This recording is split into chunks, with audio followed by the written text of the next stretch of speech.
A'udzubillahi minasyaitonirrajim. Bismillahirrahmanirrahim. Assalamualaikum warahmatullahi wabarakatuh. Kepada tuan-tuan dan puan-puan, di sini saya ingin kongsikan sedikit sebanyak ilmu yang saya telah pelajari sepanjang menyertai progres HPHU.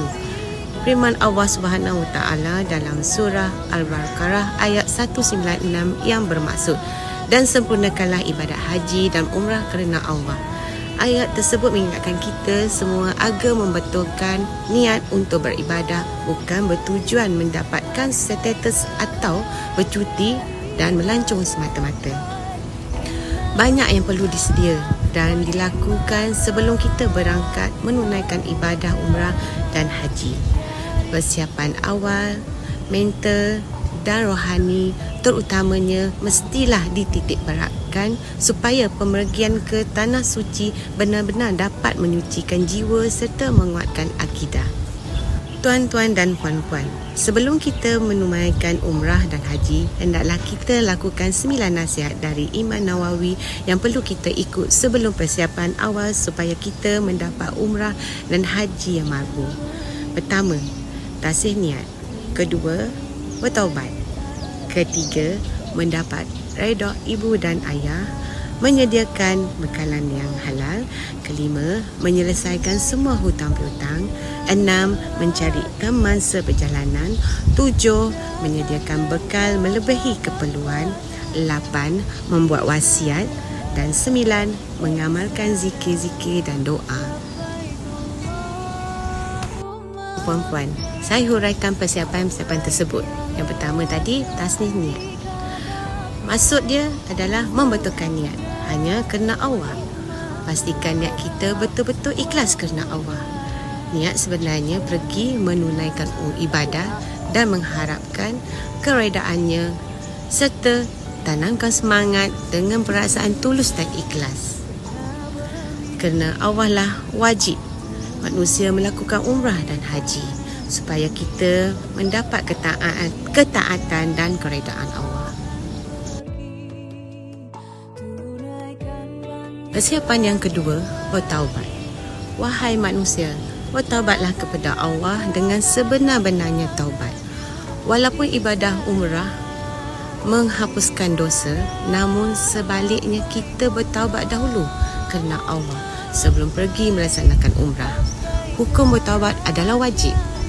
Oleh itu, hendaklah kita meminta ampun dengan Allah bersungguh-sungguh, merasa menyesal kerana meninggalkan suruhan dan melanggar larangannya. Perlu dilakukan selepas taubat, banyakkan beristighfar, zikir dan serta doa, dan banyakkan solat malam.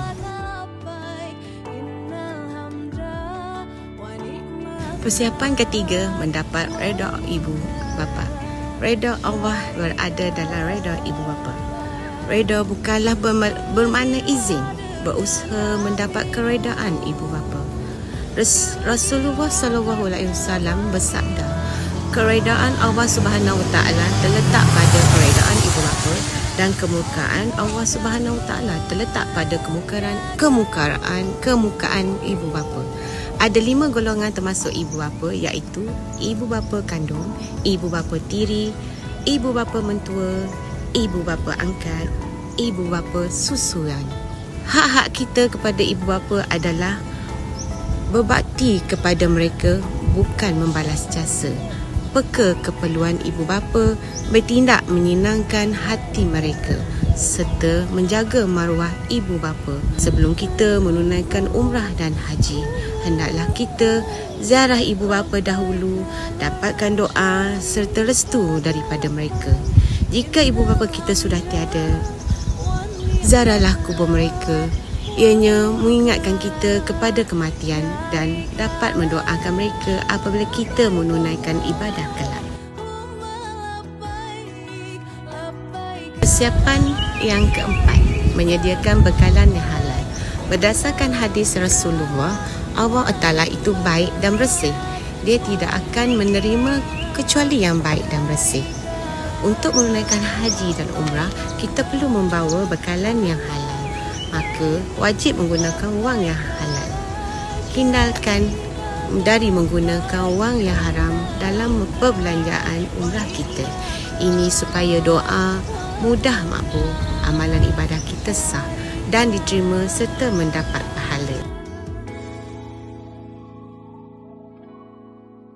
Yang kelima, menyelesaikan semua hutang piutang. Apabila Rasulullah ditanya oleh para sahabat sama ada bolehkah berhutang untuk melakukan umrah, Nabi menjawab, tidak. Maksudnya tidak bukanlah pengharaman, namun tidak digalakkan. Yang keenam, mencari teman seperjalanan. Semasa kita menunaikan haji dan umrah, kita hendaklah mendapatkan mahram atau teman yang solehah yang dapat menasihati dan membantu kita ketika dalam kesusahan atau melakukan kesilapan. Mencari teman dan rakan yang baik dalam perjalanan, tolong-menolong dalam perkara kebaikan serta amalan, nasihat menasihati, tegur menegur ke arah kebaikan, saling bantu-membantu semasa melakukan ibadat.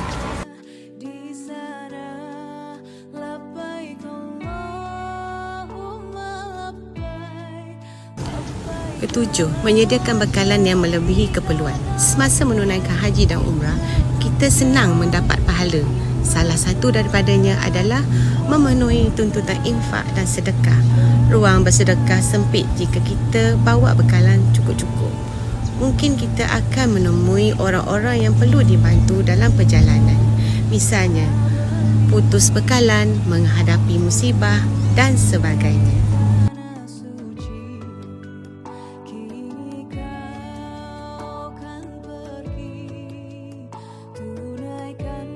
Seterusnya, wasiat. Perancangan menulis wasiat perlu dilakukan sekurang-kurangnya 6 bulan sebelum melakukan haji dan umrah. Ini untuk mengelakkan kita membuat sebarang wasiat tergesa-gesa dan mengakibatkan ia tidak dapat dilaksanakan menurut undang-undang. Untuk para waris yang ada hak dalam faraid, tiada masalah. Wasiat dibuat untuk yang tidak mendapat faraid. Pelaksanaan hibah, wakaf dan zakat juga boleh diuruskan lebih awal melalui wasiat sebelum melaksanakan haji dan umrah.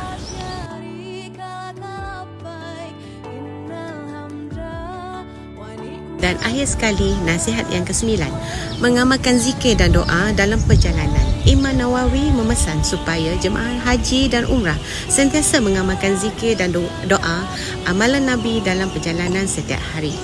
Amalan kita akan bertambah baik dan fadilatnya kerana kita mengikuti amalan Nabi setiap hari. Ia tidak akan dapat dilakukan sekiranya kita tidak memulakannya dengan belajar dan mengajar ilmu. Mulakan dengan belajar dan mengamalkan amalan harian Nabi itu sebelum kita melaksanakan haji dan umrah berdasarkan nasihat Imam Nawawi. Maka kita perlulah membuat persiapan awal yang mantap agar kita mendapat suatu kebaikan yang amat besar daripada ibadah umrah dan haji. Oleh itu, jemaah perlu secara sedar untuk berniat melakukan persiapan rohani, mental, spiritual. Hanya Allah yang Maha Esa mengetahui apa yang benar. Sekian daripada saya, Nur Emila Caroline binti Abdullah. Assalamualaikum warahmatullahi wabarakatuh.